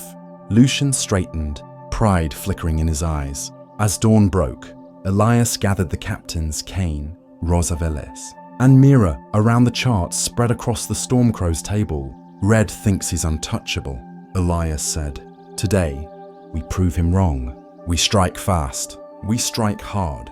And when we're finished, there won't be enough left of his fleet to cast a shadow." The room was silent for a bit. Then Cain gave a booming laugh. "I like this plan, Crow. Mad as it is." Rosa's smile was cold. "I've been waiting for this for a long time." Elias met each of their eyes. "Then let's finish this," he said. Fire in the stronghold. The Bone Cays were silent at dawn. The sea was smooth as glass. The Stormcrow and her allies crept toward Vincent Red's stronghold. Sails reefed and lanterns doused. Every creak of timber felt like a shout. Every splash of oars felt like it might give them away. Elias Crowe stood at the bow, jaw tight, as Mira guided them through the narrow channel between the reefs. One wrong move, and they'd be splintered on the rocks before Red even saw them. "Steady," Mira whispered, her hands sure on the wheel. The channel was barely wide enough for the Stormcrow. Jagged coral teeth lurked just beneath the waves. Elias could hear Jonah muttering prayers under his breath behind him. Then, at last, they cleared the final reef. Red's stronghold lay before them. It was a natural harbour, ringed by cliffs and hidden from the open sea. Inside were 6 ships, black and crimson, anchored like sleeping predators. Onshore, smoke curled from cook fires near a ramshackle fortress built from stolen timbers and stone. "Look at all those guns," Jonah whispered. "We won't face them all," Elias said. "Not if we do this right." He turned to the crew. "We hit the powder stores first. If we cripple their ships, we can take the rest." The crew nodded grimly. There was no cheering, no bravado, only the hard silence of people who knew they might not see another dawn. They slipped deeper into the harbour, the Iron Serpent and Rosa Velez's sloop following close behind. but just as they drew within striking distance, a lookout on the cliffs gave a shout. A bell clanged in the fortress. "They've seen us," Jonah roared. "Then we don't wait," Elias shouted. All hands attacked. The harbour exploded into chaos. The Stormcrow surged forward. Guns blazing, cannonballs tore through the nearest ship's rigging as Elias led the charge straight for the docks. Mira and the gun crews pounded the enemy ships with relentless fire. Isla led a boarding party over the rails, her cutlass a streak of silver as she cut through Red's men. The iron serpent rammed a heavier brig, the clash of timbers echoing like thunder, while Rosavella's sloop darted in and out, setting fire to anything it could reach. But Vincent Red was ready for war. His flagship, a massive galleon bristling with guns, swung broadside and unleashed a devastating volley. The Stormcrow shuddered as cannonballs smashed through her hull. Men screamed, "Crow." Red's voice boomed across the water. "You've come a long way to die." Elias bared his teeth. Not today. He leapt onto the dock with Isla and Lucian at his side, cutting a path toward the fortress's powder magazine. The fight was savage and close. Lucian fought like a man possessed, his training with Isla paying off as he parried a blow meant for Elias. "Stay close," Elias barked, driving his cutlass into an enemy sailor. "I'm not leaving you," Lucian shouted back, his face smeared with blood and sweat. They reached the powder magazine, a low stone building heavily guarded. "Jonah," Elias called. Jonah appeared with a stolen keg of powder, grinning grimly. "Time to wake them up." "Captain," the explosion rocked the harbour. Flames shot skyward as the powder magazine blew, setting two of Red's anchored ships ablaze. Panic rippled through the stronghold as men screamed and scrambled to save themselves. But Red himself strode through the chaos, musket in hand, bellowing orders. "Crow," he roared again, spotting Elias across the docks. "Face me." The two captains met amid the flames, steel flashing as their blades collided. "You should have run when you had the chance," Red snarled, forcing Elias back with a series of brutal strikes. "And let you rule the seas." Elias spat. "I'd rather burn with you." The fight was vicious, every blow ringing with years of hatred. Elias slipped once, and Red's blade sliced a deep gash across his arm. But as Red raised his sword for the killing blow, Lucian appeared behind him. Elias dove aside as Lucian slammed into Red, driving him off balance. Elias struck hard, his cutlass biting deep. Red staggered, eyes wide with disbelief, before collapsing into the flames consuming his stronghold. The battle wasn't over. Mira's voice carried from the Stormcrow. "We're pulling out, now." Elias and his crew sprinted for the longboats as the harbour burned behind them. They barely reached the Stormcrow before the fire reached Red's flagship, and the resulting explosion sent a plume of flame and smoke roaring skyward. The shockwave rocked the ship, nearly throwing men overboard. But when the smoke cleared, Vincent Red's stronghold was nothing but a charred ruin. The Allied fleet limped away, battered but victorious, on deck. Jonah collapsed against the rail, laughing shakily. "We did it. By all the devils, we actually did it." Isla wiped blood from her blade and glanced at Elias. "You killed him." Elias stared back at the burning horizon. "Yes," he said quietly, "but the sea never stays calm for long." Mira approached, her grey eyes sharp. "Red's death will change everything. His men will scatter or come for us." Elias nodded. "Then we'll be ready." That night, the crew of the Stormcrow celebrated with what little Roman food they had left. Lucien sat beside Elias by the fire, silent for a long while. "You saved my life," the boy said finally. Elias looked at him, then shook his head. "You saved mine, and you're no boy anymore." Lucian managed a small, tired smile. "What happens now?" Elias gazed at the stars. "Now," he said, "we decide what kind of legends we want to be." After the fire, the sea was strangely quiet as the Stormcrow and her allies drifted away from the smoking ruins of Vincent Red's stronghold. The crew was exhausted, their bodies bruised and burned, their ship patched together with whatever could be salvaged from the battle. But they were alive, and for the first time in months, the shadow of Red's fleet no longer loomed over them. The next morning, Captain Silas Kane called a meeting aboard the Iron Serpent. "Red's dead," Kane said, his deep voice rumbling across the deck. And that means his power is up for grabs. His ships, his ports, his black market contacts, all of its hours for the taking. Rosa Velez leaned against the rail, arms crossed. Ours, or yours. Kane's smile was slow and dangerous. Anyone who's strong enough to claim it. And I don't see Crowe here with a fleet of his own. Elias stepped forward, blood still staining the bandage on his arm. I didn't come here to carve up Red's empire. I came to destroy it. That's a mistake. Kane said, if you walk away now, someone else will fill the void. And they might not be as easy to deal with as Reddy. Mira's voice was cold. He's right about that. We've seen what happens when one man controls too much power. Elias shook his head. I'm not ready. I won't spend my life building a throne only to die on it. The Stormcrow sails free. Kane stepped closer, his massive frame casting a shadow. You'll regret it. The sea doesn't forgive men who refuse the power they've earned. Elias met his gaze without flinching. I'll take my chances. The uneasy alliance shattered soon after. Kane and Rosa divided Red's surviving ships and scattered, each determined to claim as much of the fallen captain's territory as they could. The Stormcrow sailed alone once more, her crew relieved to be free of the politics, but uneasy about the storm they knew was coming. Because Kane had been right about one thing.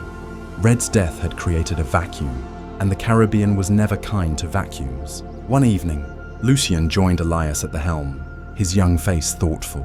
Do you think Kane will come for us? Lucien asked. Eventually, Elias said, he's too ambitious not to, and we embarrassed him when we walked away. Lucien hesitated. What if we tried something different? What if we built something better than Reddy? A real alliance, a place where men and women aren't just pawns to be used and discarded.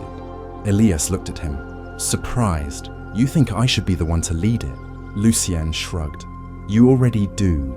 They just don't know it yet. Isla joined them then, wiping salt spray from her brow. I heard Kane's been recruiting Red's old men. He'll have a fleet bigger than we can fight soon. Then we stay light, Elias said. We pick our battles. We survive. Isla studied him for a moment. You're not the same man you were when we first met. You've grown harder, but I think you're still fair. That's why they follow you. Elias didn't answer. He wasn't sure what kind of man he was anymore. The days turned into weeks. The Stormcrow raided merchant ships, traded discreetly at hidden ports, and avoided the growing conflicts erupting across the Caribbean as captains fought over Red's abandoned empire. But the sea was restless. And so were the crew. Jonah cornered Elias one night in the galley. We can't keep running forever. Kane's growing stronger by the day. Sooner or later, we'll have to face him. Elias sighed. I know, but I won't throw the crew into a war we can't win.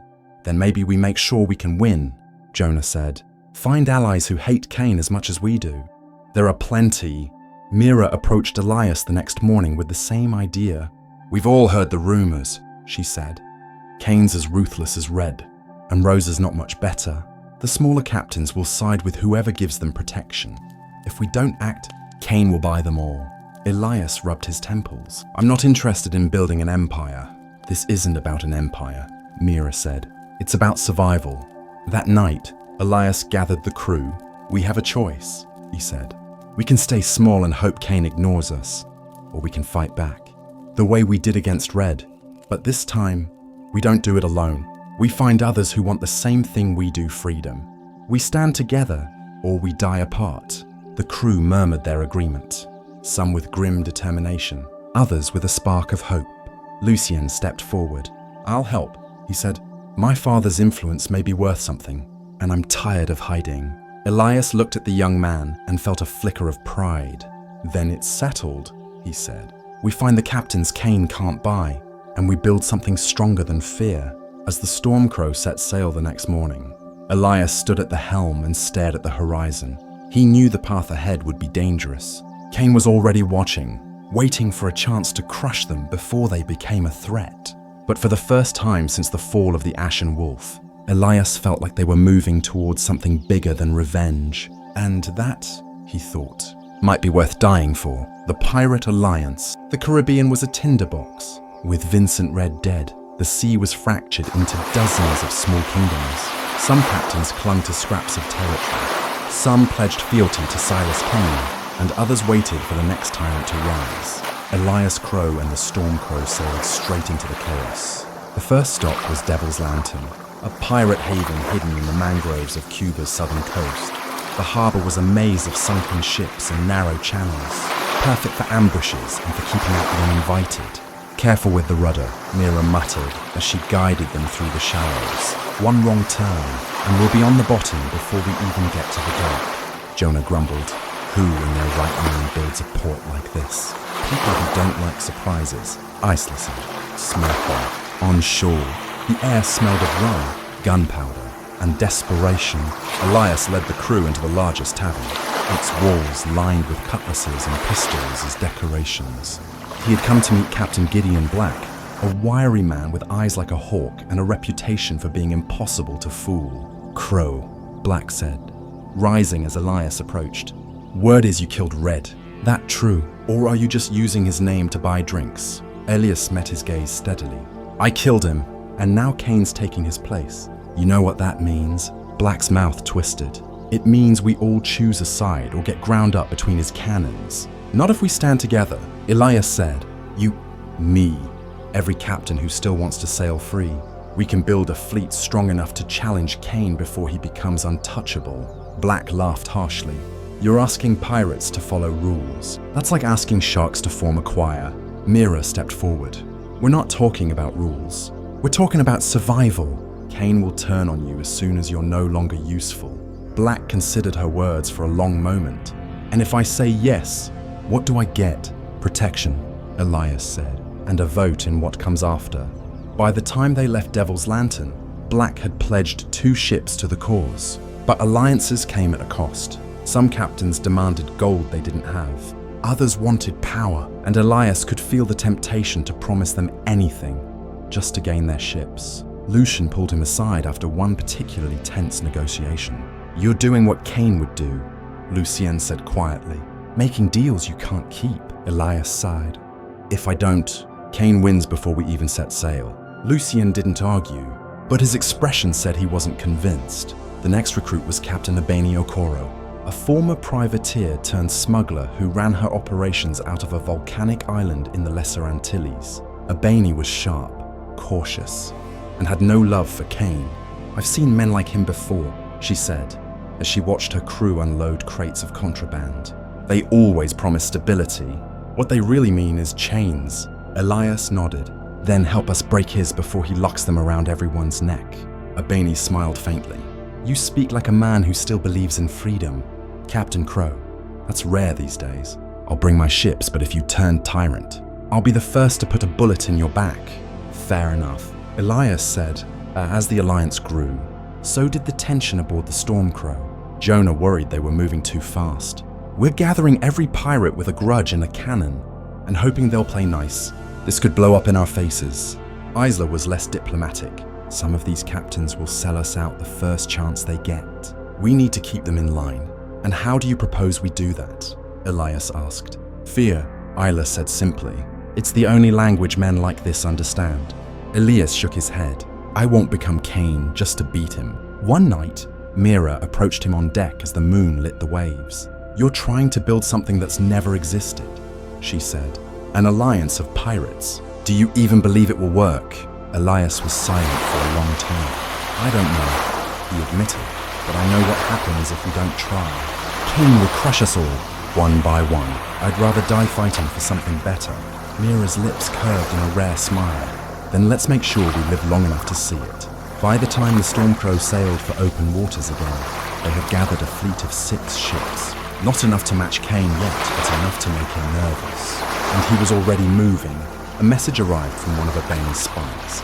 Kane was building a massive fortress on an island near the Windward Passage, stockpiling guns and men for the inevitable war. "He's daring us to come to him," Jonah said grimly as Elias read the report. "And we'll give him what he wants." Elias said, "But on our terms." The next weeks were spent preparing for the inevitable clash. The Stormcrow and her allies trained together, learning to fight as one instead of a swarm of individual ships. Lucian took charge of organizing supplies and ammunition, proving himself far more capable than anyone had expected.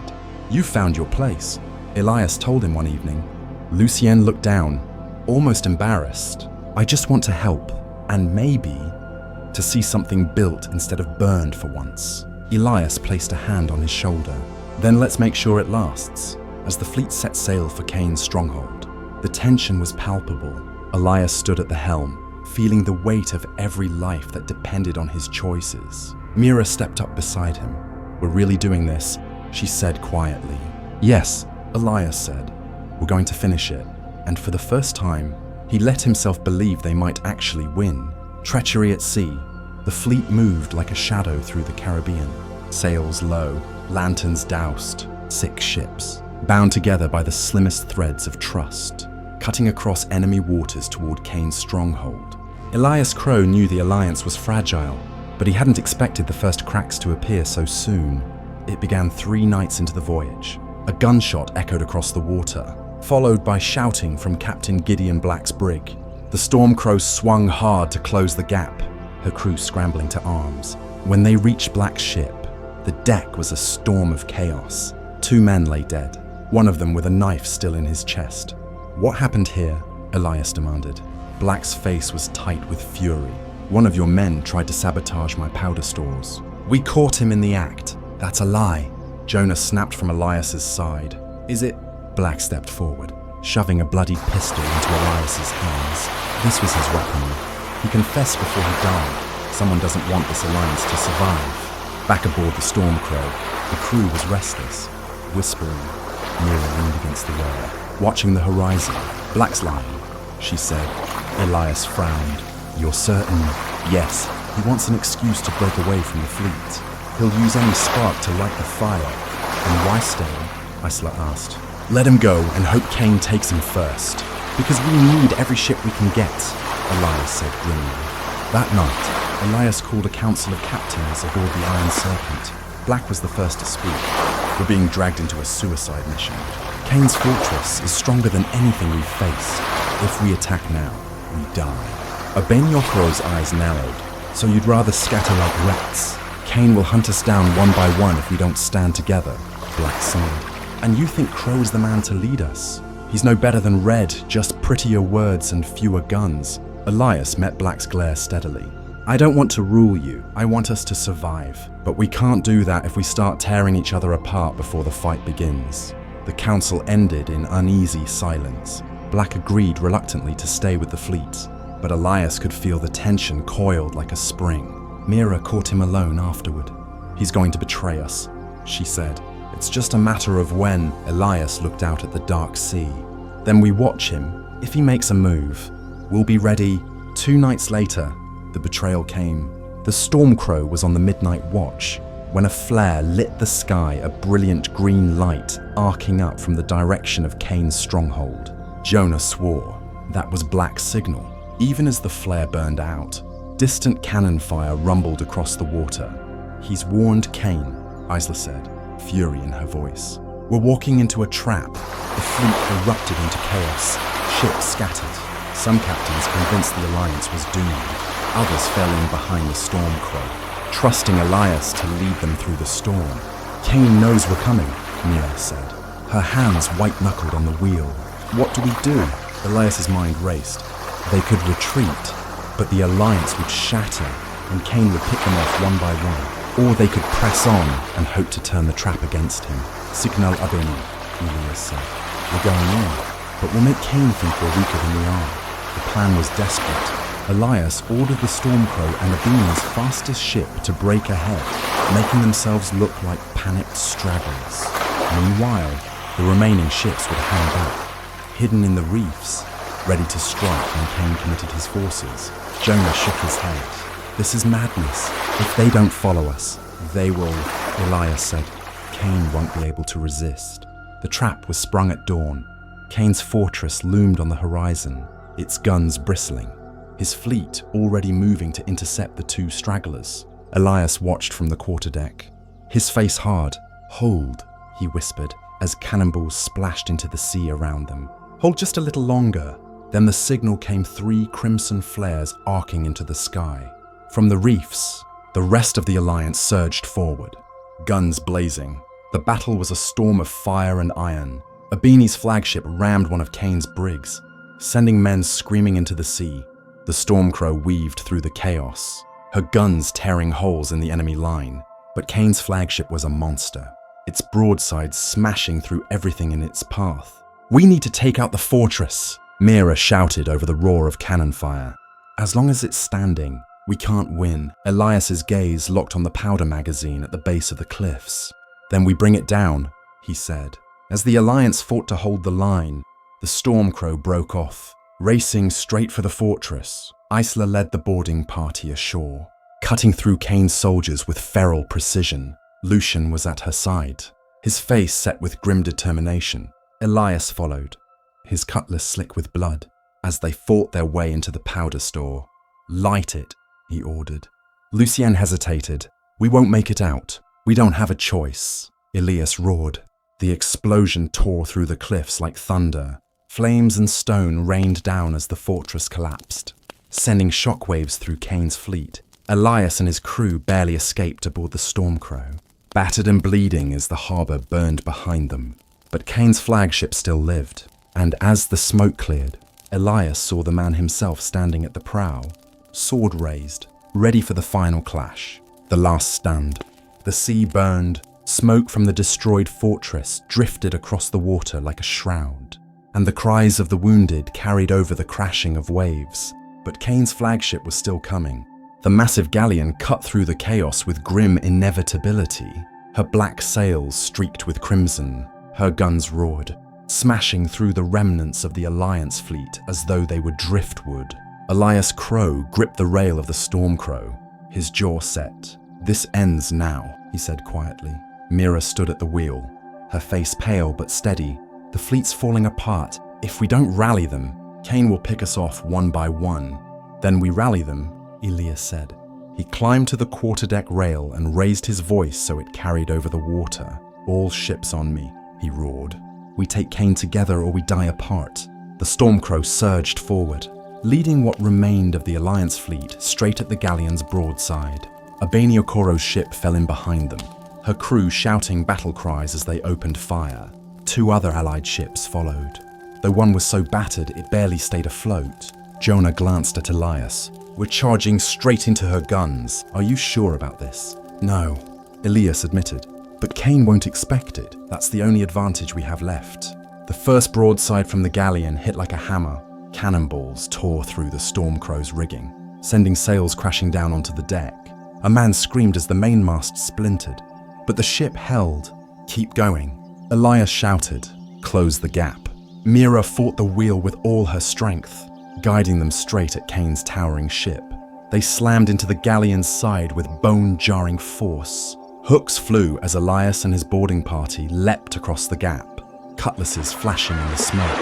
Isla was at his side, a whirlwind of steel, while Jonah and Lucian drove forward behind them. The deck of Kane's flagship was a maelstrom. Kane's soldiers fought like demons, but the Alliance crews pressed forward with desperate ferocity. Elias caught sight of Kane across the chaos. The massive captain stood near the quarterdeck, cutting down anyone who came near him. He saw Elias and smiled a slow, cruel smile. "Crow," he bellowed. "You think you can take my sea? Come and try." Elias charged. The clash was brutal.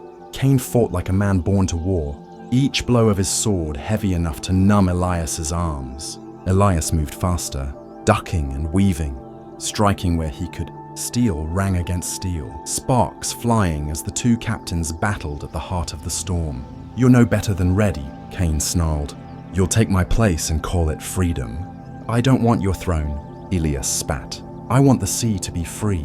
Then you'll die for nothing," Kane roared.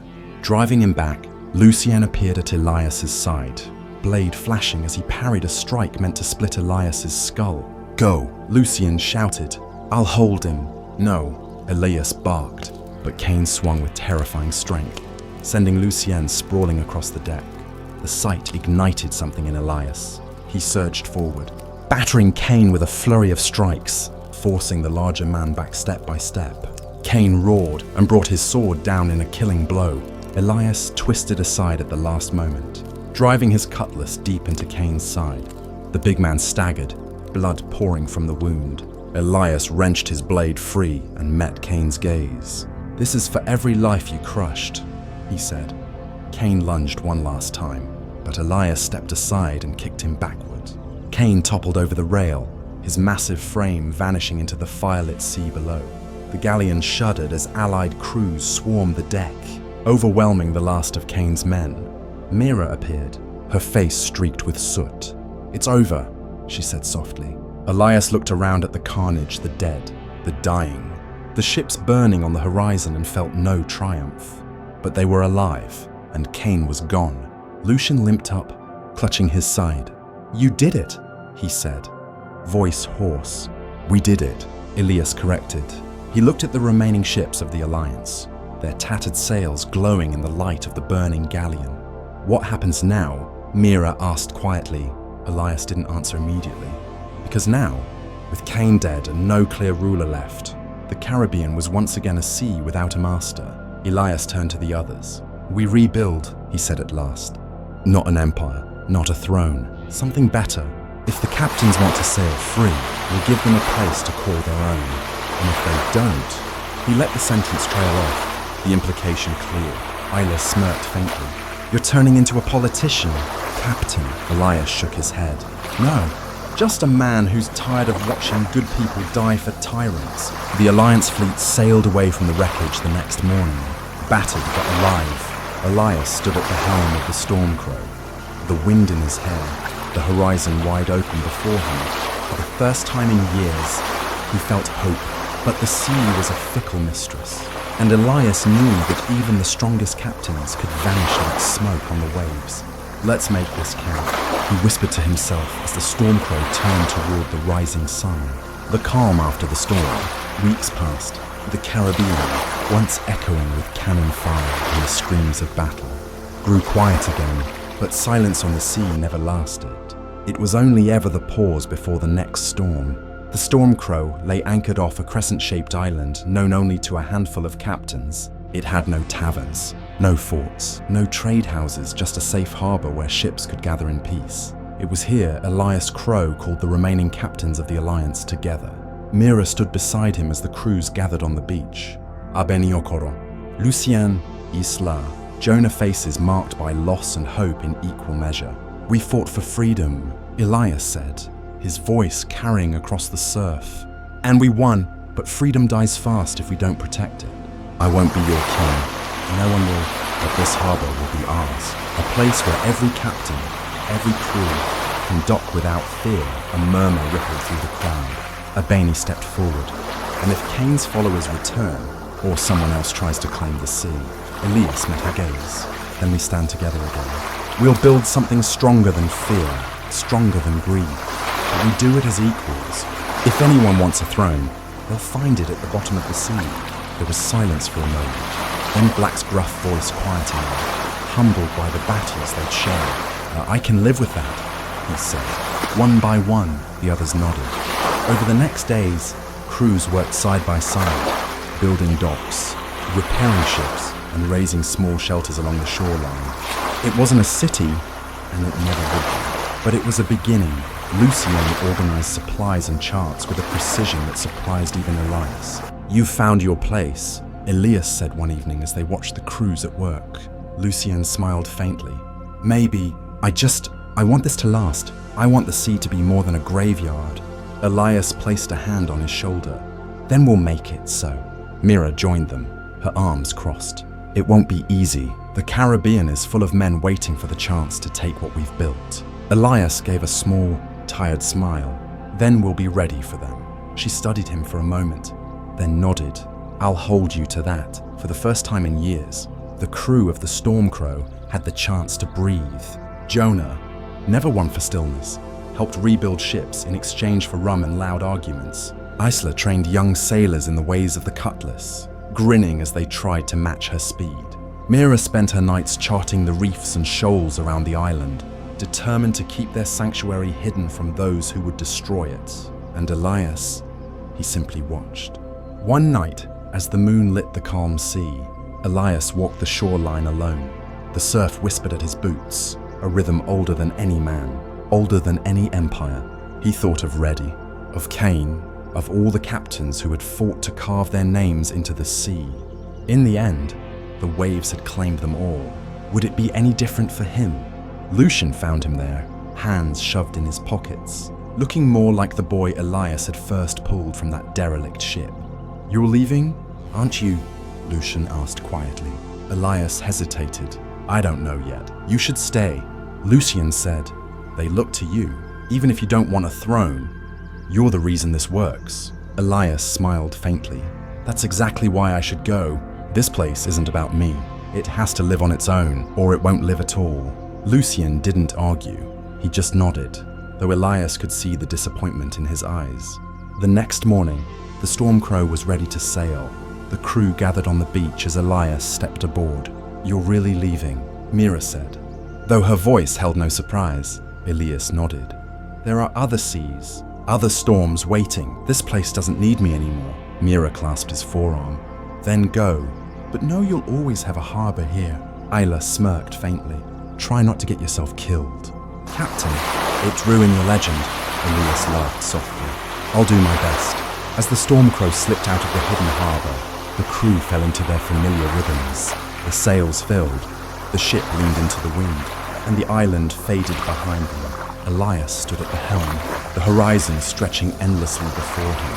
The sea was as dangerous as ever, but for the first time in a long while, he didn't feel haunted. He felt free. And somewhere, in a quiet corner of the Caribbean, a harbor stood where captains could dock without fear. No thrones, no tyrants, just the promise of freedom, which would not last forever. Nothing ever did. But for now, it was enough. Epilogue, the legend lives. Years later, sailors still told stories of Elias Crowe. Some said he vanished into a storm off the coast of Africa. Others claimed he sailed beyond the map, chasing a horizon no man had ever reached. But the Stormcrow, she was still sometimes glimpsed at dawn, a dark shape on the edge of the world, her captain standing at the rail, watching the sea, and those who saw her swore the same thing. Elias Crowe had not died. He was simply waiting for the next storm. And so, our journey with Elias Crowe and the crew of the Stormcrow comes to an end, at least for now.